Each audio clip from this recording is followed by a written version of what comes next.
Assalamualaikum warahmatullahi wabarakatuh. Perkenalkan, nama saya Filan Yuryawan dengan NIM 2022 1011 0311 085 kelas B. Nah, pada kesempatan ini saya akan menyampaikan terkait hubungan antara sistem pemasyarakatan dengan tujuan pemidanaan menurut Kitab Undang-Undang Hukum Pidana Nasional. Tema ini memiliki arti yang sangat mendasar dalam hukum pidana di Indonesia, karena berkaitan langsung dengan arah kebijakan kepemidanaan yang dianut oleh negara, baik pada tataran normatif maupun pada tataran implementatif. Nah, pembahasan mengenai pemidanaan ini itu seringkali ditempatkan secara sempit sebagai persoalan penjatuhan pidana oleh hakim. Diskursus hukum pidana ini cenderung berfokus pada perumusan delik, pembuktian unsur tindak pidana, serta pertimbangan yuridis hakim dalam menjatuhkan putusan. Namun, apabila hukum pidana ini dipahami sebagai suatu sistem yang utuh, maka pendekatan semacam ini itu sesungguhnya belum memadai. Pemidanaan ini tidak berhenti pada pembacaan amar putusan. Pemidanaan itu baru benar-benar dijalankan itu ketika putusan pidana tersebut memperoleh kekuatan hukum yang tetap dan dilaksanakan. Oleh karena itu, pelaksanaan pidana itu merupakan fase yang menentukan keberhasilan atau kegagalan tujuan pemidanaan itu sendiri. Nah, pada fase inilah sistem pemasyarakatan itu mengambil peran sentral sebagai instrumen negara dalam merealisasikan. Dalam kerangka negara hukum, pemidanaan itu tidak pernah berdiri sebagai tindakan yang netral atau mekanis. Setiap pidana yang dijatuhkan dan dilaksanakan selalu mengandung dimensi ideologis karena mencerminkan bagaimana negara itu memandang warganya dan bagaimana negara itu memahami kejahatan, serta bagaimana negara itu menentukan batas antara kepentingan individu dan kepentingan masyarakat.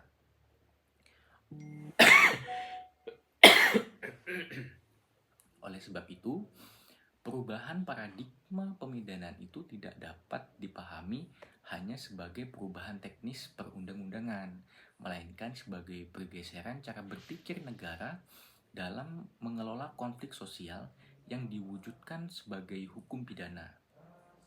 Nah, dalam konteks ini, hubungan antara tujuan pemidanaan dan sistem pemasyarakatan itu menjadi isu yang sangat mendasar dan tidak dapat dipisahkan. Apabila pemidanaan dipahami hanya sebagai sarana pembalasan, maka pelaksanaan pidana itu sia-sia, tidak efektif.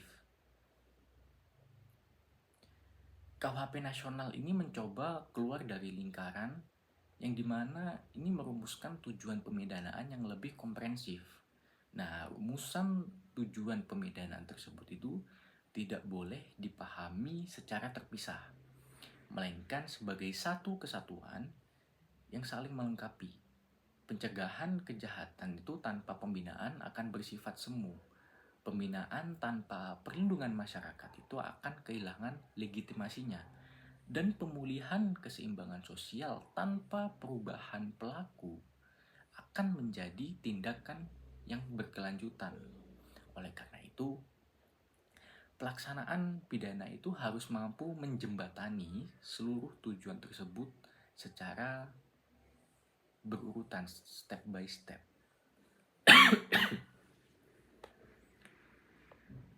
Dalam konteks pelaksanaan pidana, sistem pemasyarakatan itu memegang peranan yang sangat strategis karena berada pada fase terpanjang dari seluruh proses peradilan pidana.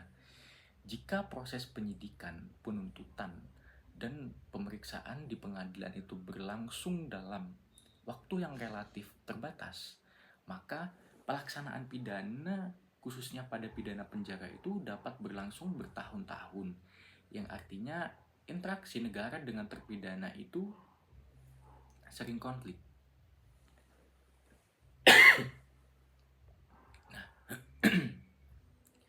Pembinaan kepribadian dalam sistem pemasyarakatan memiliki dimensi yang sangat luas.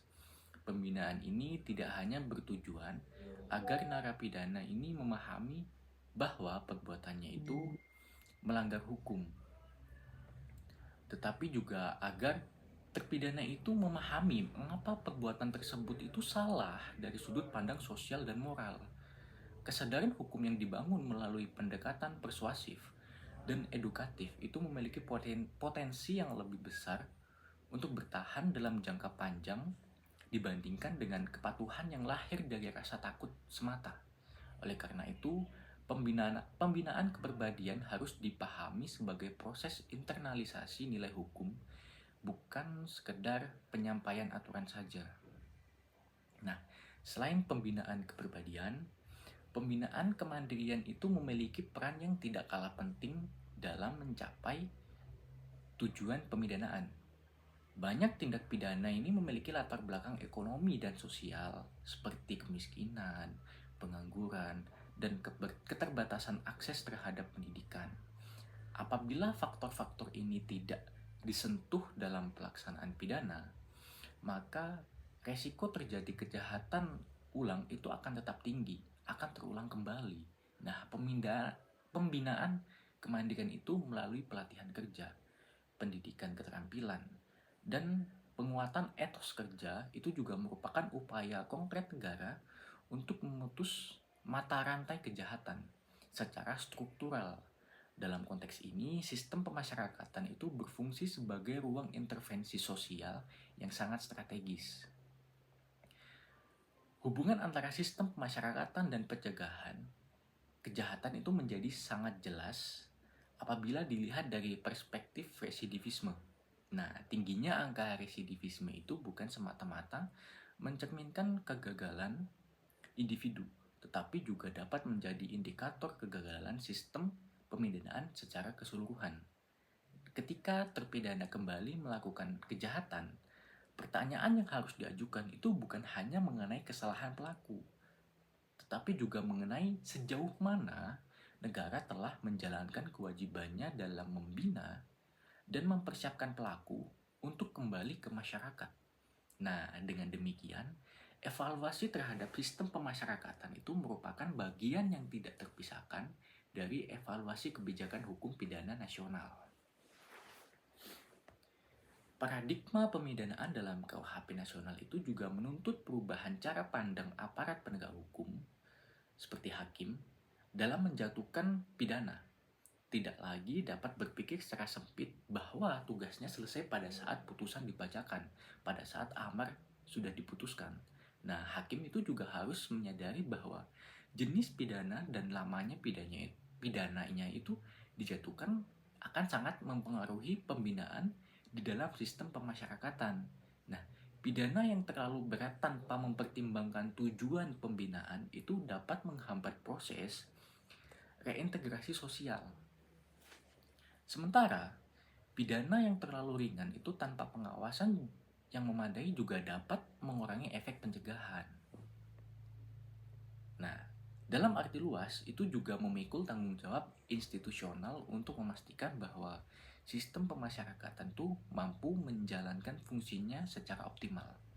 Tanggung jawab ini tuh mencakup penyediaan sumber daya manusia yang profesional, sarana dan prasarana yang memadai, serta kebijakan pembinaan yang berbasis pada penilaian individual narapidana tanpa dukungan yang memadai. Nah, sistem pemasyarakatan berisiko terjebak dalam rutinitas administratif yang tidak menyentuh substansi tujuan pemidanaan. Pemidanaan yang dijalankan melalui sistem pemasyarakatan yang efektif itu pada akhirnya akan memberikan manfaat tidak hanya bagi terpidana, tetapi juga bagi masyarakat secara keseluruhan. Nah, masyarakat itu akan lebih terlindungi apabila terpidana yang kembali ke lingkungan sosialnya itu telah mengalami perubahan sikap dan perilaku. Nah, dalam konteks ini, pemidanaan itu berfungsi sebagai sarana perlindungan masyarakat yang bersifat jangka panjang, bukan sekedar reaksi sesaat terhadap kejahatan saja. Dengan demikian, dapat dipahami bahwa sistem pemasyarakatan itu bukanlah pelengkap dari sistem peradilan pidana. Akan tetapi, itu jantung dari pelaksanaan pemidanaan itu sendiri. Tanpa sistem pemasyarakatan yang berjalan sesuai dengan tujuan pemidanaan, hukum pidana itu akan kehilangan daya transformasinya. Ataupun sebaliknya, sistem pemasyarakatan yang dijalankan secara konsisten dengan tujuan pemidanaan itu akan menjadi hukum pidana sebagai instrumen yang tidak hanya menghukum, tetapi juga membina, melindungi, dan memulihkan. Oleh karena itu, pemidanaan itu tidak dapat dipahami semata-mata sebagai sarana penghukuman, tetapi harus dipahami sebagai sarana intervensi negara untuk mengoreksi perilaku menyimpang dan melindungi masyarakat dalam jangka waktu yang panjang. Perubahan paradigma inilah yang kemudian diadopsi secara normatif dalam Kitab Undang-Undang Hukum Pidana Nasional. KUHP Nasional ini menandai pergeseran filosofis dari pemidanaan yang berorientasi pada pembalasan menuju pemidanaan yang berorientasi pada kemanusiaan, rasionalitas, dan tanggung jawab sosial. Hal ini itu tercermin secara jelas dalam pasal 51 KUHP Nasional yang merumuskan tujuan pemidanaan. Pasal ini tidak hanya berfungsi sebagai norma deklaratif saja, tetapi sebagai pedoman normatif bagi seluruh aparat penegak hukum di Indonesia ini dalam memahami dan menjalankan pemidanaannya. Tujuan pertama pemidanaan itu adalah mencegah terjadinya tindak pidana dan melindungi masyarakat. Nah, tujuan ini tuh menegaskan bahwa pidana tetap memiliki fungsi preventif dan protektif. Negara ini berkepentingan untuk menjaga ketertiban umum dan memberikan pesan normatif bahwa setiap pelanggaran hukum akan direspon secara tegas. Namun, KUHP Nasional ini tidak berhenti pada fungsi pencegahannya saja. Ada fungsi yang kedua, yaitu memasyarakatkan terpidana melalui pembinaan. Dalam cara negara memandang terpidana ini, itu tidak diposisikan sebagai musuh masyarakat yang harus disingkirkan, melainkan sebagai anggota masyarakat yang sementara waktu dibina itu agar dapat kembali berfungsi secara sosial di masyarakat. Untuk tujuan yang ketiga itu adalah menyelesaikan konflik dan memulihkan keseimbangan dalam masyarakat. Kejahatan tidak hanya melanggar hukum negara, tetapi juga merusak relasi sosial, merusak masyarakat.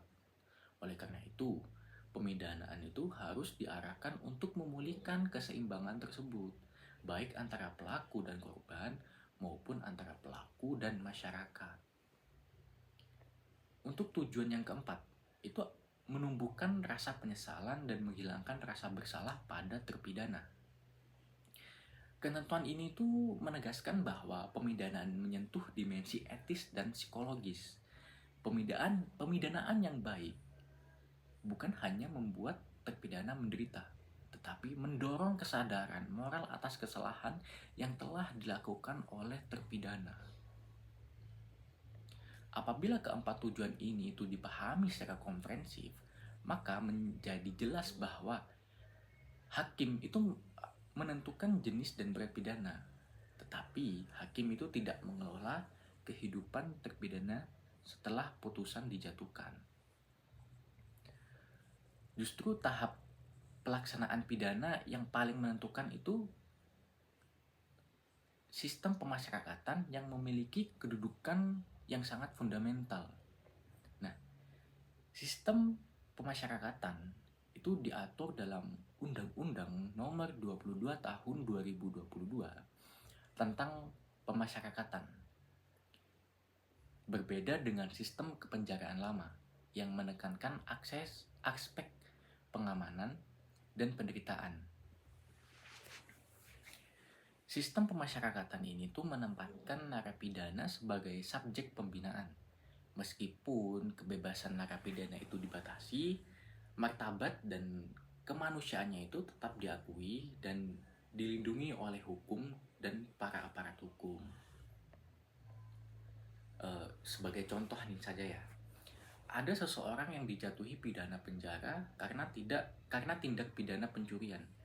Dalam sistem lama, dalam KUHP lama, cukup dianggap telah mempertanggungjawabkan perbuatannya itu dengan menjalani masa hukuman seperti di penjara.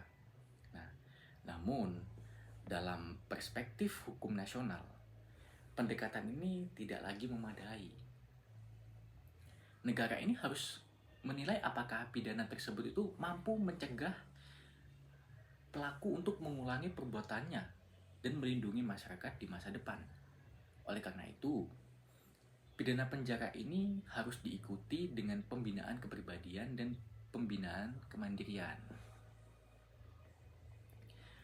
Pembinaan kepribadian ini mencakup pembinaan kesadaran hukum, pembinaan moral dan keagamaan, serta pembinaan sikap dan perilaku. Pembinaan kemandirian ini mencakup pelatihan kerja, keterampilan, dan pendidikan yang memungkinkan terpidana itu untuk memiliki bekal hidup setelah bebas dari penjara. Tanpa pembinaan semacam ini, pidana penjara itu berpotensi menjadi sarana pembelajaran kejahatan, bukan sarana koreksi perilaku. Jadi percuma saja di penjara jika tidak berubah, seperti itu. Nah, dalam sistem pemasyarakatan, tujuan pembinaan itu diarahkan agar narapidana memahami dan mengakui kesalahan yang telah terpidana lakukan, mengalami perubahan pola pikir dan perilaku terpidana, memiliki kemampuan untuk hidup mandiri dan bertanggung jawab, serta mampu berintegrasi kembali ke dalam masyarakat tanpa stigma yang berlebihan. Nah, dengan demikian, sistem pemasyarakatan ini merupakan sarana utama untuk merealisasikan tujuan pemidanaan itu sebagai mana yang dirumuskan dalam KUHP nasional ini. Hubungan antara sistem pemasyarakatan dan tujuan pemidanaan ini bersifat fungsional dan determinatif. Apabila sistem pemasyarakatan ini tidak berjalan secara efektif, maka tujuan pemidanaan ini tidak akan tercapai. Seberapapun beratnya pidana yang dijatuhkan, percuma, tidak akan tercapai, seperti itu. Nah, dari sudut pandang pencegahan kejahatan, sistem pemasyarakatan ini memiliki peran yang sangat strategis. Pembinaan yang efektif dapat menurunkan tingkat residivisme, sedangkan pembinaan yang tidak efektif itu justru berpotensi melahirkan pelaku kejahatan yang lebih terampil dan lebih berbahaya lagi. Hal ini tuh menunjukkan bahwa keberhasilan pemidanaan itu tidaklah efektif. Konsep ini itu membawa implikasi yang signifikan bagi penegakan hukum. Dan hakim ini tidak dapat lagi menjatuhkan pidana hanya berdasarkan logika pembalasan. Hakim itu juga harus mempertimbangkan kesesuaian pidana dengan tujuan pemidanaan dan kapasitas sistem pemasyarakatan dalam melaksanakan pembinaan. Negara ini juga memiliki kewajiban hukum untuk menyediakan lembaga pemasyarakatan yang layak, sumber daya manusia yang profesional, serta program pembinaan yang berorientasi itu pada reintegrasi sosial. Dengan demikian, pemidanaan itu harus dipahami sebagai suatu proses yang berkesinambungan, mulai dari perumusan norma, penjatuhan pidana, hingga pelaksanaan pidana itu melalui sistem pemasyarakatan. Dapat disimpulkan dalam pemaparan yang saya jelaskan sebelumnya, bahwa sistem pemasyarakatan dan tujuan pemidanaan itu dalam KUHP nasional merupakan satu kesatuan yang tidak terpisahkan. Sistem pemasyarakatan itu adalah instrumen utama negara dalam mewujudkan pemidanaan yang manusiawi, adil, dan berorientasi pada kepentingan masyarakat. Apabila pemidana hanya dipahami sebagai penghukuman, maka hukum pidana akan kehilangan fungsi korektif dan preventifnya. Begitupun sebaliknya, apabila pemidanaan dijalankan melalui sistem pemasyarakatan yang efektif, maka hukum pidana dapat berfungsi sebagai sarana pembinaan, perlindungan masyarakat, dan pemulihan keseimbangan sosial. Seperti itu. Demikian pemaparan yang dapat saya sampaikan. Terima kasih atas perhatian audiens. Mohon maaf jika ada salah kata, kurang lebihnya mohon maaf. Saya akhiri, wabillahi taufiq walhidayah. Wassalamualaikum warahmatullahi wabarakatuh.